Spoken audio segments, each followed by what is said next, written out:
च तीर्थास्पदं शिविविरञ्चनुतं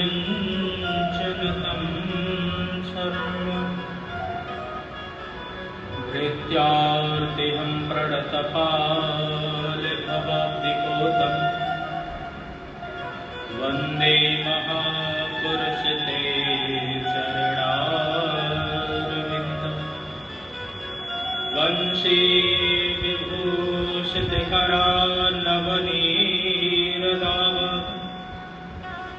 पीताम्बरधरुणबिम्बफलाधरुष्टान् पूर्णेन्दुसुन्दरमुखादरविन्दनेत्रात् कृष्णात् परं किमपि तत्त्वमहं न जाने। नारायणं नमस्कृत्यं नरं चैव नरोत्तमं देवीं सरस्वतीं व्यासं ततो जयमुदीरयेत्। भक्ति भक्त भगवन्त गुरु चतुर नाम बपुएक, इनके पगवंदन किए सुनाशत विघ्न अनेक। सब द्वार को छोड़ के आयो तेरे द्वार, हे यशोमति के लाडली जरा मेरी ओर निहार। आये हनुमंत विराजिए, कथा कहूँ मति ही अनुसार। प्रेम भरी गादी धरूं, सुबिराजिए पवने कुमार, सुबिराजिए पवने। बोले कृष्ण कन्हैया लाल की जय, श्री वृंदावन बिहारी लाल की जय, श्री सद्गुरुदेव जी महाराज की, श्रीमद्भागवत महापुराण की जय।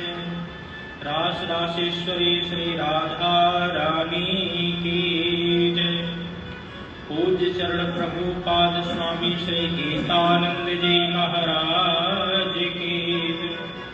परम पूज्य श्री स्वामी सद्गुरु अवशेषानंद जी महाराज की जय। सभी देवी देवताओं की जय। जय श्री राम, जय जय श्री राम, जय जय श्री राधे श्याम। परम मंगलमय परात्पर अकारण करुणालय भक्त वांछा कल्पतरु तदिंदित विनिंदित श्री बाल कृष्ण लाल के पाद पद्मों में प्रणाम करते हुए आज के श्रीमद् भागवत महापुराण के माध्यम से आज की सत्संग सरता को आगे प्रवाहित करने का हम प्रयत्न करेंगे।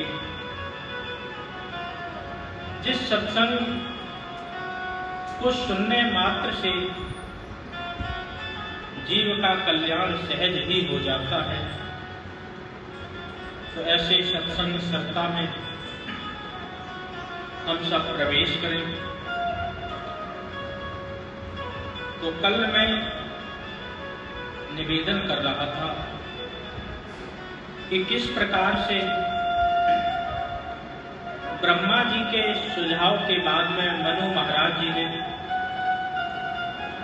सृष्टि उत्पन्न करने का कार्य आरंभ किया, सृष्टि को आगे बढ़ाने का कार्य आरंभ किया, परंतु उनके पास एक समस्या थी कि पृथ्वी का तो हरण हो चुका था। हिरण्याक्ष ने पृथ्वी का हरण कर लिया। भगवान ने वराह रूप धारण करके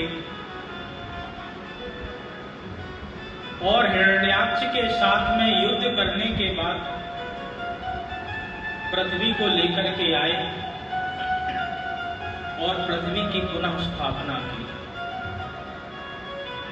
पृथ्वी की पुनः स्थापना होने के बाद में मनु महाराज जी ने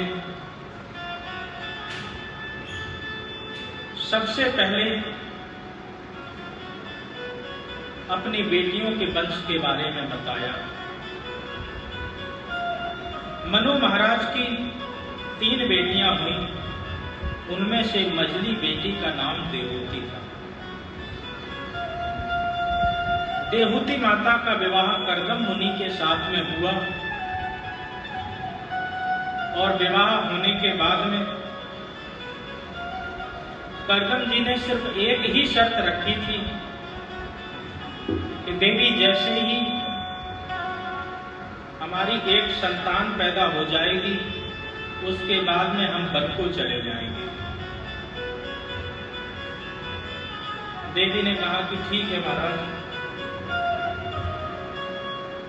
धीरे धीरे समय बीतता गया, कर्दम मुनि समाधि में लीन हो गए। उनकी समाधि में लीन होने के बाद में माता देवहूति बहुत ही अच्छी तरह उनकी सेवा करती रही। अनेक वर्षों के बाद में जब समाधि खुली तो समाधि खुलने के बाद में वो अपने विवाह उनका हुआ था, वो अपने पत्नी के बारे में ही भूल गए। तो पूछा देवी कौन? बताया बा महाराज, आपके साथ मेरा विवाह हुआ था और आप ऐसे समाधि में डूबे कि आज मुझे ही भूल गए। ओ मनुपुत्री मानवी, अब मुझे याद आया, मैं तुम्हारी सेवा से परम संतुष्ट हूं। तुष्टो हम तब मानवी मान दाया। तुम्हारी सेवा से मैं बहुत प्रसन्न हूं, वरदान मांगो। महाराज, भगवान का दिया हुआ सब कुछ है।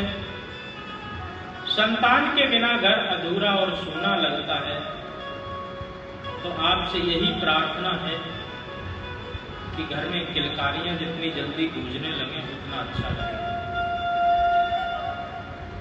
कर्दम मुनि ने कहा ठीक है। अपनी तपस्या के प्रभाव से तुरंत हाथ में जल लिया और जल लेकर के संकल्प करके उन्होंने कामक विमान को